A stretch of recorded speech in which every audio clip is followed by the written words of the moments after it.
Hi friends. You want to check out what my favorites have been for February, then please keep on watching. Wait.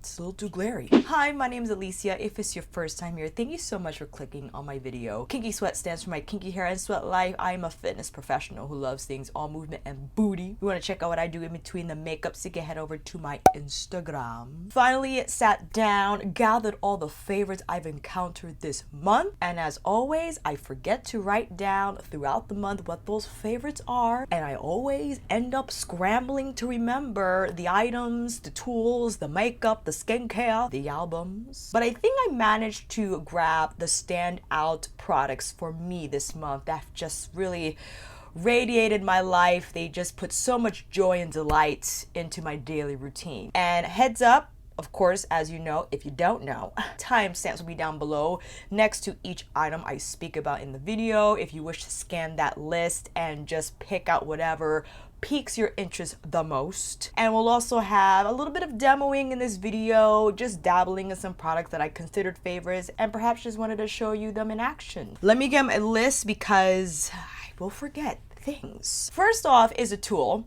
which I bought out of necessity because I forgot my standout favorite, my Shiseido eyelash curler. This was when I was at Maddie's house. Went through my makeup bag and I was just like, you forgot your eyelash curler. So I went to the nearby Sally's Beauty and they didn't have much, but they did have. Who would have thought that the Tweezerman eyelash curler would come through for me in such a major way? I thought it was going to be okay. It was just going to be enough for me to get the curl up so my L'Oreal Lash Paradise wouldn't collaborate alone, that she had some help in the efforts to make these lashes look luscious and curled all day. I was really pleasantly surprised by how much I love this tool. And I don't know what it is. I felt like my lashes, every time I used this eyelash curler from Tweezerman, the mascara went on better than I'd remembered before. My eyelash curler of choice before Tweezerman was the Shiseido. So here's the Shiseido and here's the Tweezerman. The Tweezerman has like a longer head. I don't know what the terminology is in regards to describing the anatomy of an eyelash curler, but you see that this is longer and I feel the Shiseido is more slanted and the Tweezerman is more upright in the angles. But listen, I think Tweezerman might have to replace, or I could just replace the rubber insert of the Shiseido, because when you buy a Tweezerman eyelash curler, you get a lot of the replacement rubber linings. So I have them in a little plastic container so I could change out the Shiseido one, but I really like this. $15 instead of the $30 that the Shiseido one costs. So I'm definitely gonna save some monies going forward because the Tweezerman eyelash curler works fine with me. Another standout item that's not necessarily a tool, not necessarily makeup or skincare either, and I was supposed to have mentioned this item months ago, and I always forget, and after I finish filming I'm like, Elisa, you forgot the thing again. A huge shout out to Muse Beauty Pro. I had worked with them over the holidays for their holiday shop special, and they featured one of their best selling bundles, their ESUM To Go bundle, where you would get the ESUM makeup travel case with the plastic organizers, the small and the big ones. Tell me why this small organizer, I don't know what it is, the size, the dimensions of it, I fit so much stuff in here and they just fit beautifully well in my away luggage. I mean, you can't get better than this. I look forward now to packing my skincare and my makeup because I have a plan. I have a plan that will never ever fail me. I use the smaller one for my skincare and other items, and I use the other small one for my makeup, and a lot fits in here. So it's water resistant. I think it's waterproof material, so if anything spills,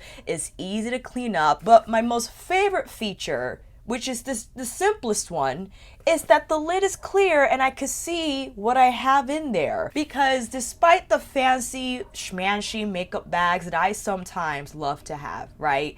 These fancy makeup bags with the sequins and the iridescent finishes and the glitter this and the blah blah blah. I just need to see what I got in there, because sometimes all the time. My scatterbrained self, really disorganized when it comes to packing makeup and skincare. It just makes the process a lot easier, friends. That I know what's in here, that I see that I have the toothpaste and the floss. Can't forget the floss, my contacts, my sunscreen, my serums, everything is in here. And I think this goes along with the fact, as we move into my skincare favorites, that I simplified my routine. I don't feel the need to pack all these serums and all these essences and all these ampoules and blahs. Just pick one serum that's not full of actives. It's either niacinamide serum or hyaluronic acid serum, all for the cause of soothing, healing, and protecting. The mailman came and I lost my train of thought, and that just simplified my packing process. And having these ESUM organizers, which you can buy separately, you don't have to buy the whole travel bundle. I just find these so incredibly helpful to streamline your packing routine and just to make it less stressful. For my makeup, I have a bunch of makeup in here. If it wasn't because of the fact that I packed a million concealers, because I wanted to try out the Pat concealer and the Dior concealer, I have a lot of stuff in here. I have Pat's pressed powders, I have the Shiseido blush, and a mini hourglass highlighter. I have the Alameda Cosmetics Brighten and Bronze palette, as well as the Viseart Rosé palette, which, I mean, this is an ideal size for traveling, as you can clearly see. My mascara, my brow, what is this, pencil, my soft ochre paint pot from MAC, and I have, how many concealers I have in here? I have all these concealers, and the Dior size and the Pat McGrath size, even the Hourglass size, just makes it so easy to bring along. I don't feel the need to pack foundation anymore because these concealers they make it happen. They make the complexion happen. So very, very happy to have these. I have been using them non-stop, whether I'm going to Bay's house or I'm going to Maddie's house. They come through for me. And if I need to pack more, then I use the larger organizers. And one of my all-time favorites, I've abandoned pretty much all of my other makeup and toiletry bags. I use them occasionally just to keep them in the mix, but man, if I need to keep it simple and stress-free, I use those ESUM organizers, okay? Now, why don't we segue into some amazing skincare finds that, man, oh man. So if you saw my Best of Skincare of 2019 video, I heavily stressed the fact that I have just simplified my skincare routine using less of these just insignificant steps that I felt were just stressing me out in terms of feeling the need to having to pack all the skincare to travel with because I needed to stay consistent. And I realized with introducing tretinoin into my routine that it was doing its thing, okay? It was giving me the best skin of my life, and all I needed to focus on was protecting the skin on a daily basis, making sure it is protected and moisturized. I visited a little Korean skincare store a few weeks back. I tried not to go in, but I just could not help myself. And I managed to pick up two items that I actually had wanted to try for quite some time.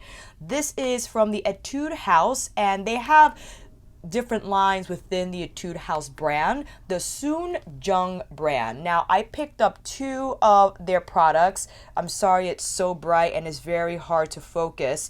This is the 2x Barrier Intensive Cream and the pH 5.5 Relief Toner.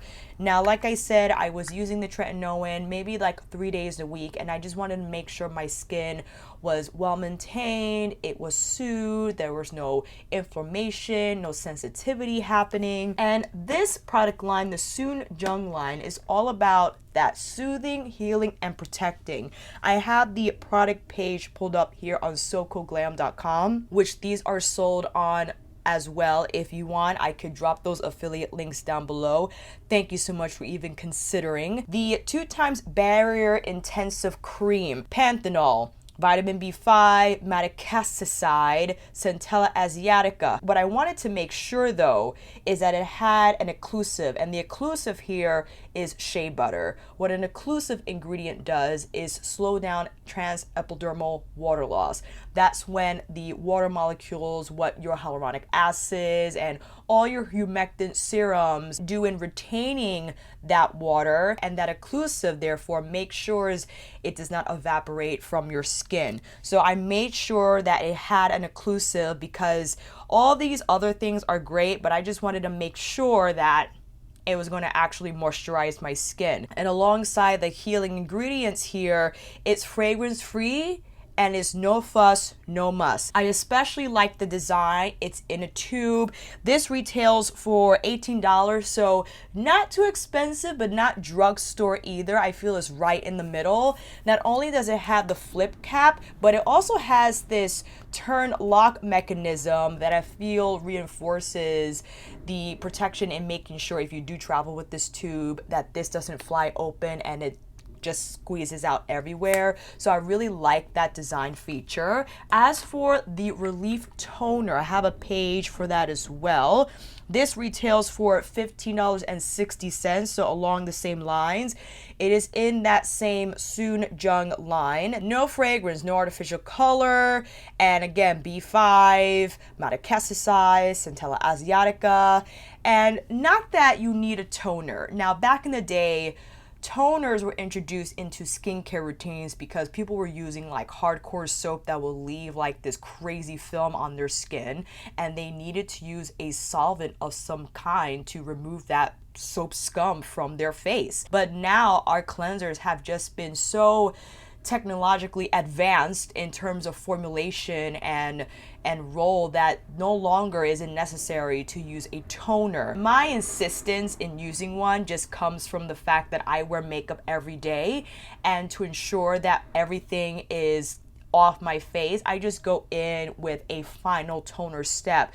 But this is not stripping in any way. It's just to add back more moisture into my skin, and again, the healing properties that the ingredients provide, I feel it's just an added benefit. Is it necessarily? Absolutely not. It's just something that I like to do. And again, you have water, glycerin, panthenol, Madagascar, camellia, sinensis leaf extract. But again, it's just simple in formulation. It's no bells and whistles. I feel it's not going to cause irritation, inflammation with your skin if you undergo redness of any kind, or it's just very prone to reactive. If your skin's reactive, then I feel this line is ideal.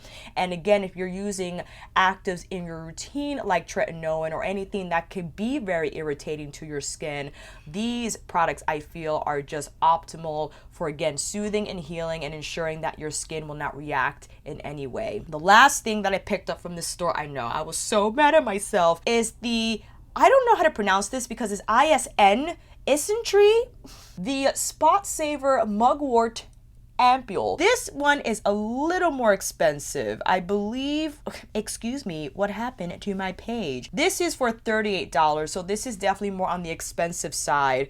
The standout ingredient here is mugwort, which I'm not sure if it's still trendy in the South Korean beauty scene, but mugwort was used all over the place, and apparently mugwort is, let me see here, does it have anything on mugwort? The official name is wormwood. It's made out of 85% of it. It's said to be very anti-inflammatory and clarifying, and also contains licorice root extract, panthenol, ceramide, and P. And this ampoule is recommended for those with dry, itchy, irritated, or dull, fatigued skin. Again, I just like the anti-inflammatory property of this product.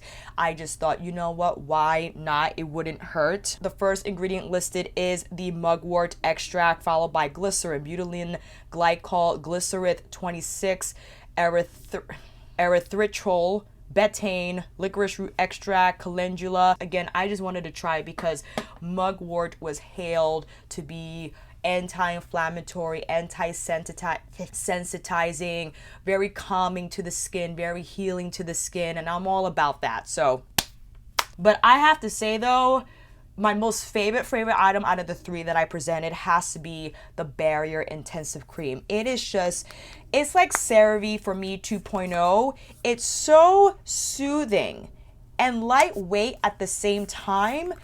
When this blends into the skin and absorbs, it just leaves behind the most plush feeling like texture on your skin. It feels moisturized without feeling heavy, without feeling greasy whatsoever. And it feels protected. Like I feel I'm gonna be good throughout the night because it being very cold outside with the heat on inside, differing temperatures and humidity levels can wreak havoc on your skin. This cream holds it down. It holds it down, and I have been loving my skin texture as of late. It has been doing good. It's just been healing. It's just been calm. As I know things happen in a molecular level that I might not know what's going on, but I do feel the luminosity, the radiance, the texture, the feel has just been top notch. I think those were all my skincare items that I wanted to share. Why don't we go into brushes? I want to do a standalone video featuring my Chikuhodo brushes. I can't even tell you, friends. I thank Michelle Wong for talking about Japanese brushes. I thank everyone who messaged me in recommending me this brush, that brush. You should check this out, that out. And it has not stopped. I am in a deep brush addiction hole, and I love it. What shall I start with? Perhaps the most expensive brush that I own. I'm not even going to say the price because it scares me to this day that I spent this amount of money on a single brush. It is the beloved, the coveted Chikuhodo P8 powder brush. First of all, this is made with a rare squirrel hair in terms of the length. Right when I'm talking about this brush, you leave, son. The feather light feel of this brush, I can't even tell you. First of all, look how beautifully designed it is. It has an oval ferrule, so you have shiny wood here and like a soft matte. I don't even know what it's called, but they specify the wood on Beautylish, which is where I bought this from. But look at this beauty. Look, I can't. Oh. The softest brush you will ever feel in your life. This is it right here. I don't want to hear otherwise. You don't have the softest brush if you don't have this brush, okay? I primarily use this for buffing products. Listen, you might think, Alicia, you're dumb for spending that much money on a brush. You know what? I'm probably am. But I will say my skin's been looking good. My makeup has been laying down real nice. And when I finish applying all my cheek products, friends, and I go in with this to make sure it all just melts together and sits pretty, I'm unstoppable. If you have sensitive skin, if you veered away from using brushes because you've encountered brushes that feel rough, scratchy, uncomfortable, this one right here, this is what dreams are made of. No, even better. If heaven felt like anything in a brush, it exists in the P8. Oh my, there's nothing more I can say. There's nothing more I can say. She stays at home. I feel very uncomfortable traveling with her, so I just make sure I can bring another brush that I use for buffing. Why don't we check out the, Chikuhodo Z9. I wanted to pick up Z1. I still do. Let's not get it twisted. I still want to pick up the Z1. I'm holding off because I spent a lot of money in the last couple of months as you saw. This is the Z9. This is from their Z series, which is another premium line within the Chikuhodo brand. They have several different lines in their brand. This is like one of their top-notch ones, the Z line, made out of this beautiful black shiny wood. I mean, this is a luxurious brush. This is an oval ferrule as well. It's more pinch. It's still tapered. This is ideal. Ideal for bronzer. If you want a light application of powder, and quick lesson, squirrel hair picks up less product than goat hair. So for those who feel that are heavy-handed with blush, with bronzer, you feel like these powders apply muddy and too heavy on your cheeks, squirrel hair will change your life. It will change your life in terms how it blends the powder, how it lays it down, how it just beautifully applies it to your skin in a way that is so effortless that you just want to keep blending. The whole point of using a brush like this is that your makeup is quick and easy, but you just want to stand here and just keep on going because it is so addicting. This Z9 brush, friends, not only do I use it for bronzer because, again, of its tapered design. Fits beautifully into the hollows of the cheekbones. You could slap on a beautiful wash of blush here on the cheeks. You could even apply a quick wash of highlighter here because you're able to. You just place a highlighter right there, just right there, and go kraka, and you're done. Another standout brush, and I'm going to quickly show these together because I'm just yapping away and this video is going to be 2 hours long. This is the Mugwort 2 from Chikuhodo, and this is the Lunar New Year of the Rat brush that thank you Beautylish for sending me. You're so kind. This is what the two brushes look together. You see that the Lunar brush is a little more round and the Mugwort, well, I think they're both round, but the Lunar brush is a little smaller. It's just a touch smaller. I use this for bronzer. I use this for blush, highlight, loose powder application, buffing away, whatever. This is a multi-use brush just because of the size of the head, how it's tapered slightly still, much like the Z9 and the Mugwort 2. Amazing brush. And the handle. Look at the little rat. Look at her, him, them, whatever, however you want to identify the little moon here and the flowers. I mean, the detailing on this freaking handle is just worth the purchase alone. I love it. It's just so gorgeous. But the brush itself, look at this brush. Yes, son, come in, shed your light on this beautiful tool. It is absolutely amazing, and just the feel of it is astounding. It's a pleasure to use and creates the most beautiful makeup application experience. I will touch on this again when I get to the makeup portion, but I wanted to quickly mention these tools since we're already now talking about brushes. I know I just got these, friends. I know. But the Pat McGrath, the Sublime Shine Duo, and the Sublime Perfection Concealer Brush. I didn't pick up the foundation brush and powder brush when they launched with the foundation release. I just didn't feel the need to pick them up because I thought I was good in the foundation brush department as well as the powder brush department, as you just saw. But when I saw these, I was intrigued. I was. This is probably the most perfect travel size foundation brush I have ever had or use. I just love the gold ferrule. I love that it's domed and angled at the same time. It just is so beautiful to use. It makes it so easy to apply. My concealer with that I did this morning, I mixed up the Dior 4N with some of Pat's M16 right from here to here, and I was done. Then I go in with the medium-sized brush to blend out my concealer or even just portions of my face that require more of a precise application. And the little brush here, friends, oh my goodness me, under the eyes, around the nose, perfect. And of course, Zoeva. Shout out to Zoeva. I think this is a great brush as well. The 146 Concealer Perfector. This is great too. I think if you want something cheaper, this is $19. The concealer brush that is sold separately is $32. Huge price difference. I think you're good with either. I like the Pat brush because it's smaller and I feel more travel friendly, and because of the shorter handle I feel more ideal for self application, but that's just me. I spoke about this further in the video that I have for these brushes. I will link that up above and down below. But I'm extremely happy with those brushes. I know they're expensive and they weren't necessary, but I think they work beautifully well. And I especially love this brush because I love my Wayne 24S synthetic fan brush. I love that brush, but I feel sometimes because of the fan shape, it could take up a lot of space in my brush booklet fold thingamajiggy. I just think this is ideal. It takes up less space, it's more slender, it just fits right there, and it just does the work fast.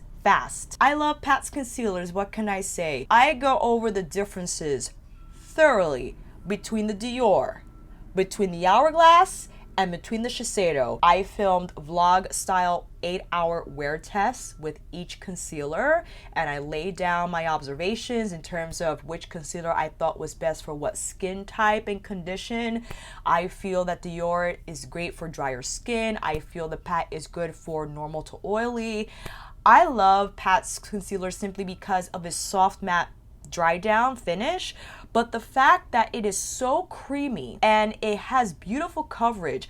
I actually have the M16 like I mentioned before. I mixed together Pat M16 with Dior's 4N. I thought this was an amazing color combination because 4N by itself could be a little warm, but something about the M16 just brought this down a little bit, and it was a perfect match. I still look a little warm, but funny, if I wear this by itself, it's like, whoa, did you do something there? I feel though mixing in the M16 brought in a little more yellow, so it wasn't as rich looking. Oh, that's too light. The other shades that I have are LM14, LM13 for a little bit of brightness under the eye, MD22 for my contour. These concealers, friends, I just love. I freaking love. I think they are an amazing formula. The soft matte dry down, as I said, the blendability, the creaminess. Yes, maybe not ideal for drier under eyes, right? If you look at Pat's Instagram videos, she is applying these on models with skin that's fresh, okay? Fresh looking flat skin with no under eye this, fine line that, wrinkle whatever. I mean, of course, this is gonna look smooth on that type of skin texture, but I feel if you're okay with the under eyes, if you don't have any pressing or standout issues, that this will be great. Maybe you wanna mix it together. The only reason why I'm mixing my concealer is because I got a ton of them and I gotta use them. But I love this. I love it for all over my face, under the eyes, adding some under eye coverage, as I said, a little highlight. The contour is amazing. The product though that I feel from this Sublime Perfection release thing that I feel was everyone's favorite and blew everyone's socks off, you know what it is. These pressed powders. I was not ready. I was not ready for the magic, the wizardry, the witchery. These freaking First of all, these are like whipped air. The texture is so lightweight in feel. I mean, lighter than the Hourglass. That's saying a lot because the Hourglass is light. I have it in light and medium. I actually have the Dior. I have the Dior in 2W under my eyes, set with deep pressed powder in light, and man, oh man. So lightweight. Where's my mirror? So lightweight in texture. It just is blurring. It really is blurring. The whole title is Skin Fetish Sublime Blurring Under Eye Powder, and that's what it does. That's what it does exactly. And then if I want, I'll apply my bronzer, blush, highlight, whatever, go in with the medium and buff to finish. You don't even know. And I just love how small they are. Yes, the packaging is cheap. It's plastic light packaging.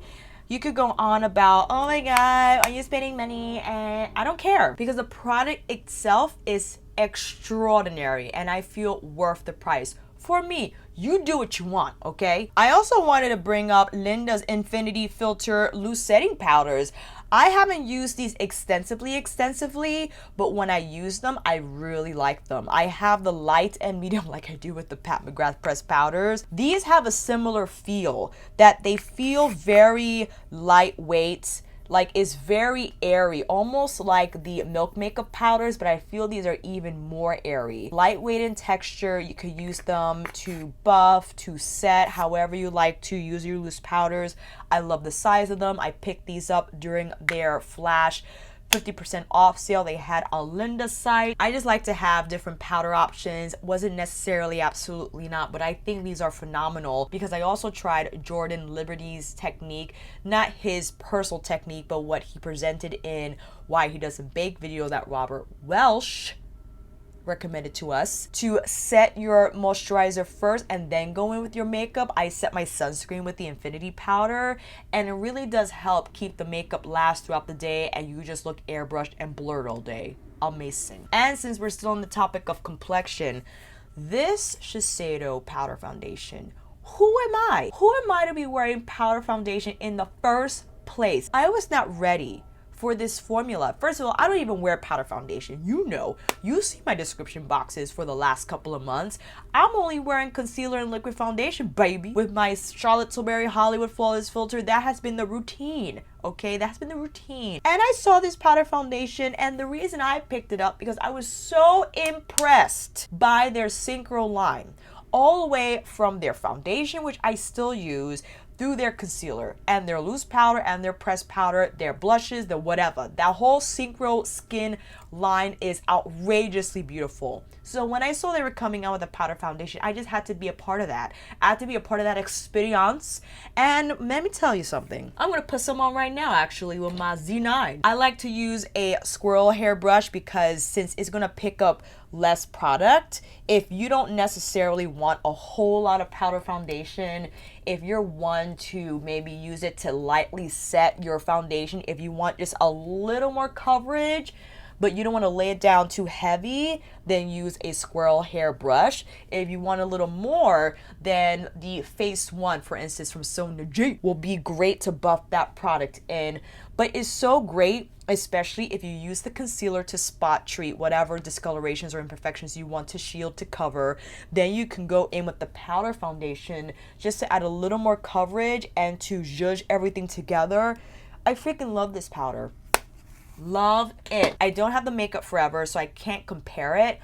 I can only imagine that it's similar in feel. People say that the Makeup Forever, it has more coverage, but the Shiseido is more skin-like in finish. I feel the Shiseido is ideal if you are a normal to drier skin type, because I know typically powder foundations are marketed toward oilier skin types because it's a powder, and if you tend to get oily throughout the day, the powder will just help keep that at bay. But if you like just a fast routine and you want to go and just and leave, and this powder foundation, amazing. Now we're going to come in a little closer for this one. The Natasha Denona Love Glow Cheek Palette with this snow globe lit of a design. I especially love this Super Glow, no, the Glow Cream Base. I think is one of the most ideal, beautiful cream shade she has ever come out with. And I love the Diamond and Blush palettes too. Those went on sale recently. Oh, loud. I love how those work. I did a video explaining how I thought were the best application techniques to use with those palettes, and many of you had said that it was helpful, so yay. But this cream blush, and my friend Tanya, who is a deeper skin tone, said that although she couldn't see the pink like you can see on me, she really loved that golden sheen that was left behind on her cheeks. So I think it's good to know if you're a deeper skin tone and you still want to use this palette, you can still get a beautiful sheen on the cheeks and even still have a pinky type of a hue left behind. Now, my apologies for not mentioning this tool when I was in my tool phase of the video. The mini Real Technique sponges, I love. Look at the angled flat edge, and this is so great. So what I wanted to do was show you how I like to apply Natasha's diamond powder. I think it's best applied with the sponge, with the damp sponge, because I feel it just gets it on there in a way that's a little more accessible and a little easier to apply. You could also use your finger, but I think it's so much easier to use a sponge. Of course, when I decide to apply the diamond powder, the sun decides to disappear. It's fine though, whatever, I don't need you. So great item for February, and this is the best time to segue into what I thought this was a really great palette. You could disagree with me, it's up for debate. The Love palette. Now, this is also not a favorite because of the crazy inconsistencies that this palette had underwent. I think it was a huge disadvantage. I don't know if it was because it was a limited release, so they really didn't have any control over the formula. I just think Heartbeat and Trust were tough shades to work with across the board, no matter whether you got it from Natasha Denona, Beautylish, or Sephora. Even still, friends, I love the Love palette. I love the shades here. I love especially, what is this, Pure Love and Passion, Forget It, Lifetime Giving. The shimmers in here are just outrageously beautiful. And the color curation, is so pretty. Every time I used this palette, I just loved all the looks I created. I was just so happy with my eye looks, and I always look forward to using it. I don't know if it's because I love to blend eyeshadow and I just feel like I'm always up for the challenge, but I kind of like the fact that these were tough to blend. It just made me look forward to using my amazing brushes and just putting in the work. And that's a crazy thing to say, because as I realized that people buy Natasha Denona shadows to have a seamless makeup application experience. They ain't trying to stand there blending for hours. And not that I am either. I like the challenge. So the Love palette is one of my favorites of the month. You can say differently. You can say differently. However, I really love this palette. I think I've been wearing it like crazy. I've been wearing it with my other palettes. I wanted to actually apply a little bit on here because, you know, this video is already 2 hours long. Let's just make it even longer. Now, of course, I also have to include in this favorites video the Paris edit from Viseart. People were asking me what were the similarities between Love and the Paris edit palette. Many of you felt that you could get similar looks from Natasha's Love palette and you didn't necessarily need it the Viseart one, but I feel they're different color curations. The Viseart is more softer, I feel, a little more romantic in mood. The pinks are softer. There's more of a lilac story here versus what exists in the Love palette. You know what I'm saying? I feel we're getting a different, there's something different going on for me. So what I'll do is, hey, why don't we combine the two? I'm taking this mauve lilac shade from the Viseart palette and just whipping it into my crease. Then I want to take Dream from Love, pop that on the outer V, and why not, I'm going to pull it across the whole lid. And another palette that I thought was just beautiful. I missed out on the first stock, so maybe this might not be considered a February favorite for many who lucked out on that first stock, but the Enduring Love by Sydney Grace. I think this is such a beautiful curated palette. It's predominantly cool tone, but the moments in here are just gorgeous. The taupes and the metallic shades have beautiful smoothness and color richness to them. Why not? I'm gonna go in with Abigail because I think this is gonna be a beautiful shade. I'm going in just with my finger. I'm gonna pop it across the lid just like that and kind of buff it into Trust. You could definitely use a brush with these shimmer shades. They're so easy to apply with either brush or finger, I found. Ooh, ooh, ooh, we're getting somewhere. Another favorite of mine that I didn't even think that it was gonna be a favorite, because these shades, you know, they're just not in my typical wheelhouse, but man, oh man, the Linda Hallberg Spectral Palette. This came out months ago. I think maybe even a year and a half ago, something like that. As Dee would say, sexy Easter egg look. I'm gonna take Faint, which is this beautiful mint shimmer. I have a video dedicated to this palette where I create two looks. I just love the fact that all these are pastel-like shades, but you can combine them in any which way. And the look you come out with, yes, it's going to be predominantly pastel looking. It's not wishy-washy pastel, however. It has punch. It has like a liveliness to it that I feel is just so refreshing. It's just so different and just, I don't know. It's so great. And this shade, I love. I love this. It's like a mint, but it's perfect. Just look how beautifully it goes. What are we gonna put on the eyes though? We have to decide what we're gonna do there. I'm going back into the Paris edit with this shade here. Hello, you're gonna focus on me. Run it across the lower lash line. Take a little bit of Commitment. I'm actually gonna bring it right on the outermost corner of the lash line to create a little more depth. What is going on out there? They are driving me nuts. On the outer part of the lower lash line, oh, I overloaded that brush. Taking a blender brush just to judge everything together. Why not? Let's take Juliette and take it on the inner part of the eye to further blur that first mauve matte we applied from the Paris edit. And I want to take something else from Enduring Love. Let's go in with Devotion on the lower inner part of the eye, and taking Passion from Love and pulling it across the lower lash line. So layering it over that plummy metallic we applied from the Paris edit. Just adding a little more shine there. I'm gonna curl it up. I'm gonna put on my lash paradise. I'm telling you, man, I use my Tweezerman curler and I don't know what it is. I don't know what it does. It just makes my lashes stand up in the best possible way. And it just allows the mascara to apply in like I like them thick, okay? So I don't know what with that angle just encourages just the most ideal application of this mascara. I don't understand. Look at us. We use like 4 different palettes. And last makeup item. Who am I? Gucci. I went into the Sephora to pick up the Pat McGrath concealers, but on that same day, they were premiering the Gucci lipstick line. It was at Times Square. They had all 10 finishes. I'm exaggerating, maybe it was just 5. And I picked up the satin finish, yes, in the penny beige. First of all, look at this lipstick. The actual design is so beautifully crafted. I can't even see myself in the camera frame. Let's go in with my good old Mel Thompson and Christian Aldet. It's almost nearly done.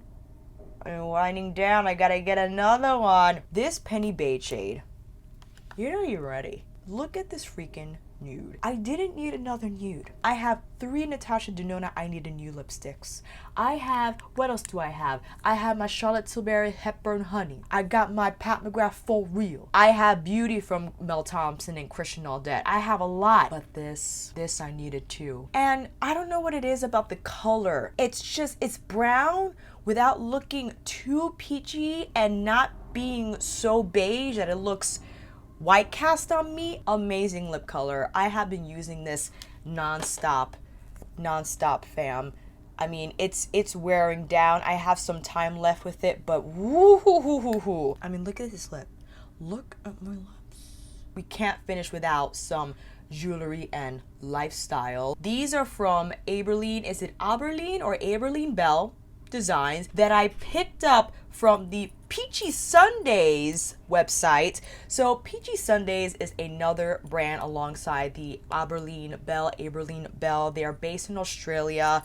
You know how I love my Eastleigh earrings, another indie brand. Carrie, the owner, is just amazingly fantastic, and I just love wearing interestingly shaped earrings. So these are from Peachy Sundaze.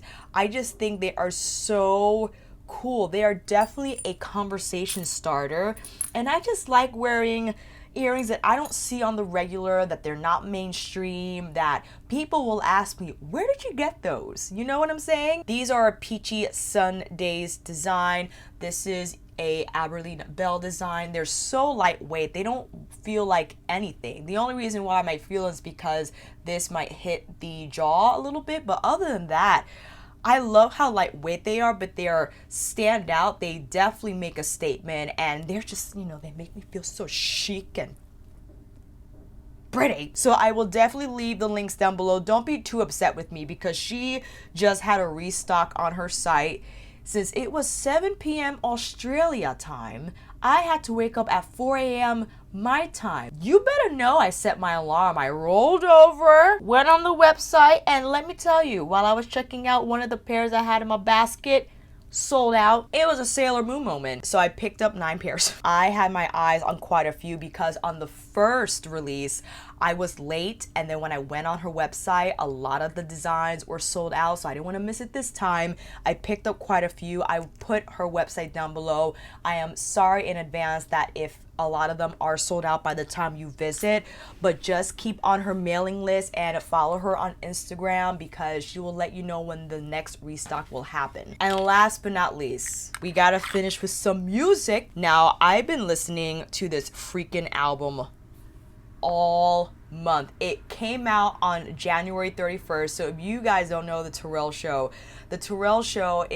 has been one of my standout, delightful moments of my life, not only in 2019, but the start of 2020. And Terrell was teasing us, like, invitation to the cookout, be there on January 31st. We're like, what are you doing? He was making an album, not only with himself, but with all the artists he featured on his Song Association show that he had on his YouTube channel. And listen, I'm a 90s baby. I love me some R&B. I love my R&B. I just love that 80s, 90s groove. Like, I want music I can groove to. It is a grown and sexy music project. You have R&B, you have slow R&B, you have like that roller skating rink type of a song from Dance with Candace Boyd and Kate Stewart. Oh, you have Ayana Lamise on here, you have Jaden Gray, you have Shalea, you have Xavier Washington, I mean, you have Krim Cruz, you have everybody on here.